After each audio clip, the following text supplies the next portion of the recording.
Nós. Anúncio da boa nova de nosso Senhor Jesus Cristo, segundo Marcos. Glória a vós, Senhor.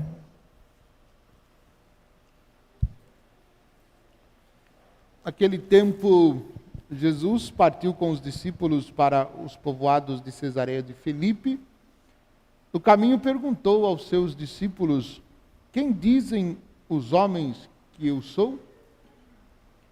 Eles responderam: alguns dizem que tu és João Batista, outro que és Elias, outros ainda que és um dos profetas. Então ele perguntou: e vós, quem dizeis que eu sou? Pedro respondeu: tu és o Messias. Jesus proibiu-lhe severamente de falar a alguém a esse respeito. Em seguida começou a ensiná-los, dizendo que o Filho do Homem devia sofrer muito, ser rejeitado pelos anciãos, pelos sumos sacerdotes e doutores da lei, devia ser morto e ressuscitar em 3 dias.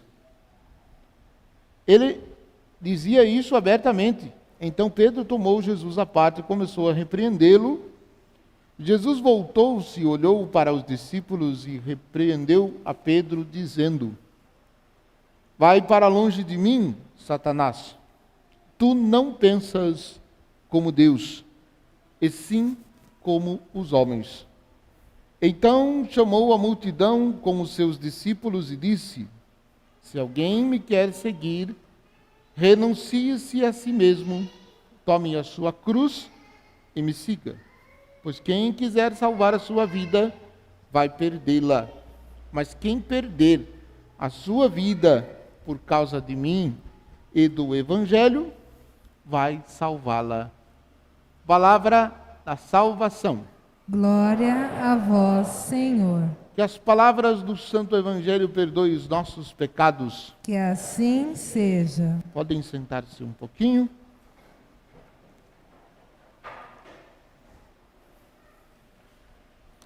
Ouvimos hoje na primeira leitura, tirada do profeta Isaías,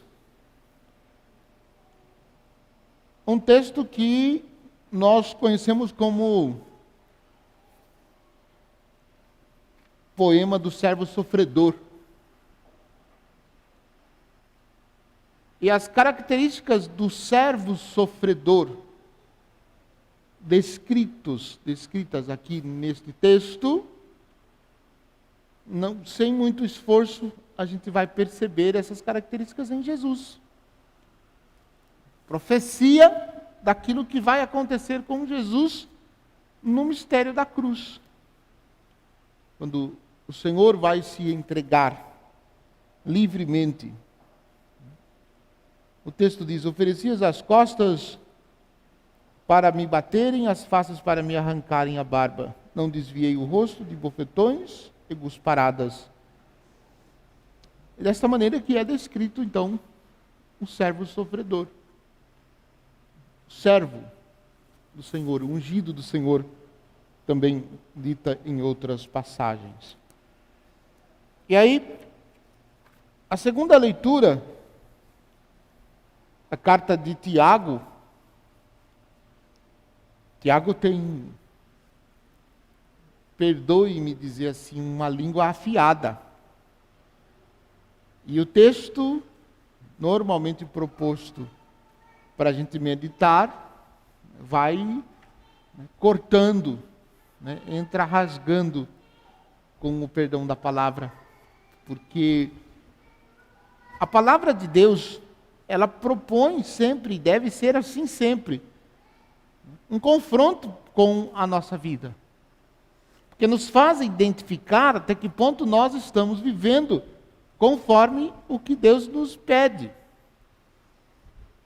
Então, ficar atento à palavra de Deus, aquilo que Deus nos diz em sua palavra, e deixar-se confrontar, é sempre uma realidade significativa, porque nos faz aprofundar a nossa fé. E a palavra de Deus, ela tem que realmente aprofundar a nossa fé. E aí, nesse contexto, Tiago diz que a fé sem obras é morta. fé sem obras é morta. A pergunta que ele faz no início do versículo 14. Que adianta alguém dizer que tem fé quando não põe em prática? Se a gente escutar esta pergunta e meditar na nossa vida, naturalmente a gente é confrontado com a palavra de Deus. E nos faz perceber e também questionar qual a profundidade da fé que nós professamos. A fé que nós professamos, se é fé em Deus, naturalmente ela nos faz assumir com responsabilidade e profundidade o que Deus nos propõe. Então, nessa perspectiva, se a gente quiser avaliar se a gente tem ou se não tem fé, é só a gente observar se observamos, né? Observamos ou não o que Deus nos propõe para vivermos como mandamentos, como regra para todo aquele que acredita. É a partir disso que a gente avalia a nossa fé. Se a gente começa a colocar um monte de si, ou que a gente começa a acrescentar um monte de argumentos para justificar, é possível que a nossa fé, se é que temos fé, ela não é uma fé que nasceu de Jesus, ou que nasceu da experiência de Deus, ou então a fé que é dom e graça de Deus. Pode ser que a gente tenha fé em outras realidades, não necessariamente em Deus. Porque, como consequência, naturalmente, assumiremos aquilo que Deus nos diz.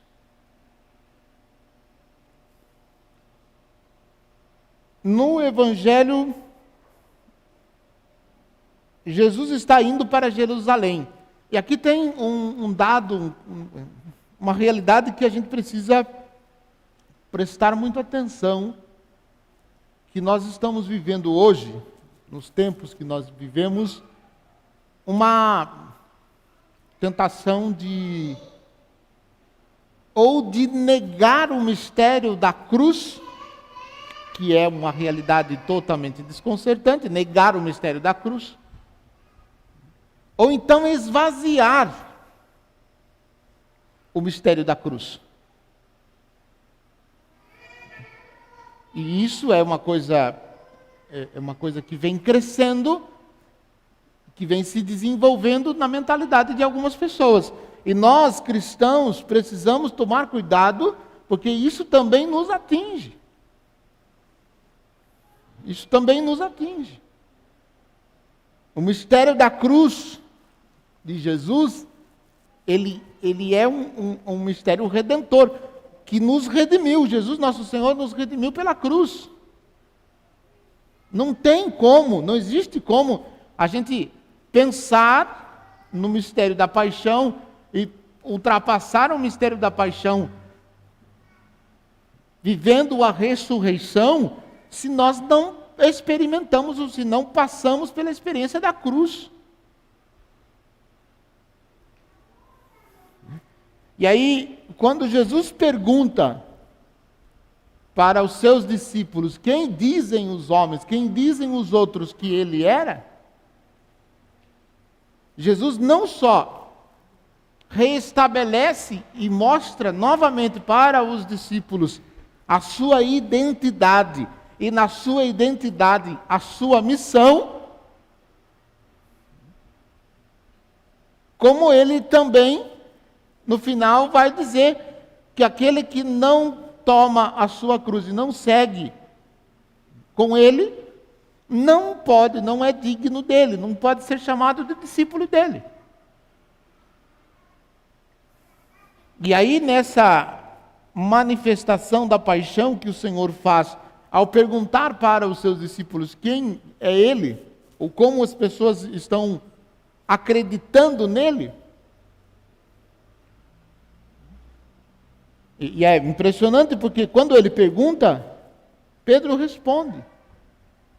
no Evangelho de Mateus, Jesus faz até um elogio para Pedro. Quando Pedro responde: feliz és tu, Simão, filho de Jonas, porque não foi nenhum ser humano que te revelou isso.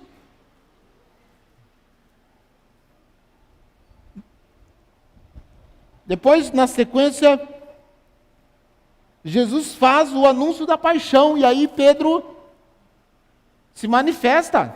O Senhor diz: ele vai passar pela paixão, ele vai subir para Jerusalém, vai ser entregue nas mãos dos homens, vai sofrer muito, vai ser rejeitado pelos anciãos, pelos sumos sacerdotes, pelos doutores da lei. Deve ser morto e ressuscitar depois de 3 dias. O Senhor anunciou para os discípulos o mistério da paixão, que ele iria sofrer.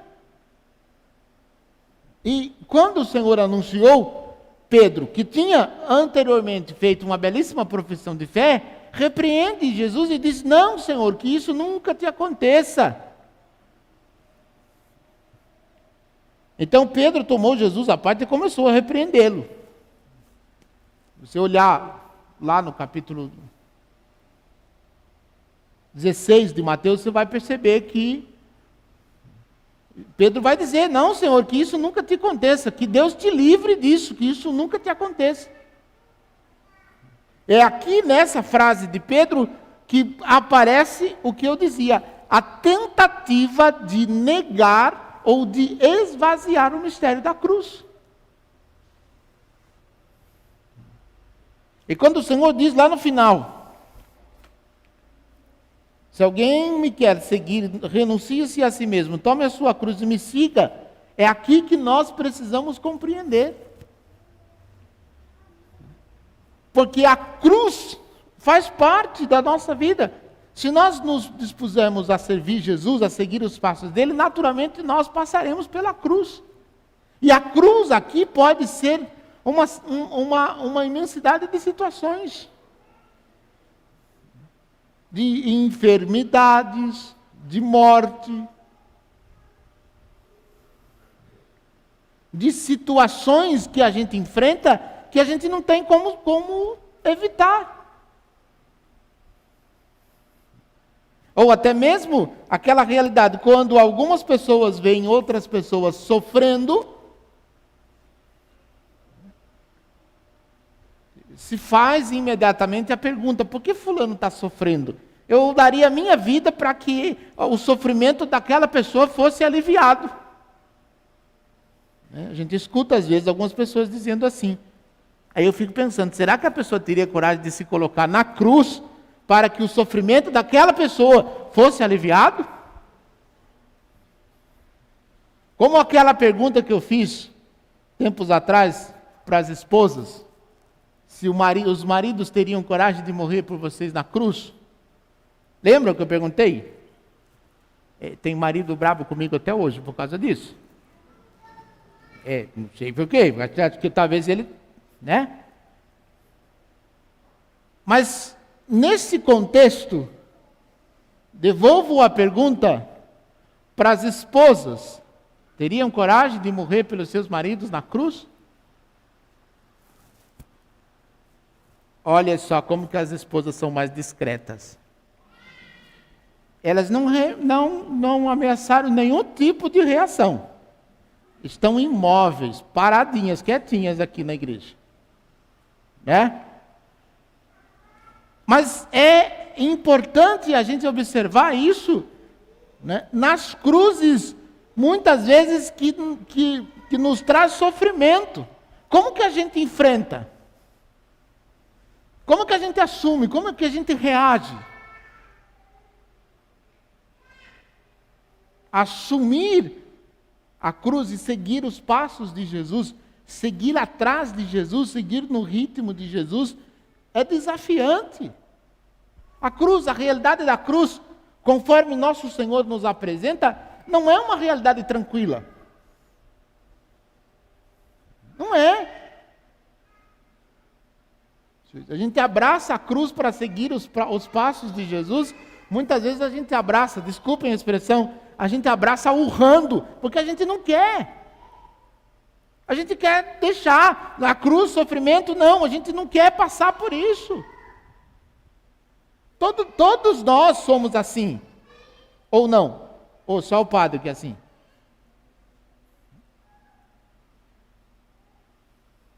E isso é uma realidade profundamente desconcertante, profundamente desafiadora.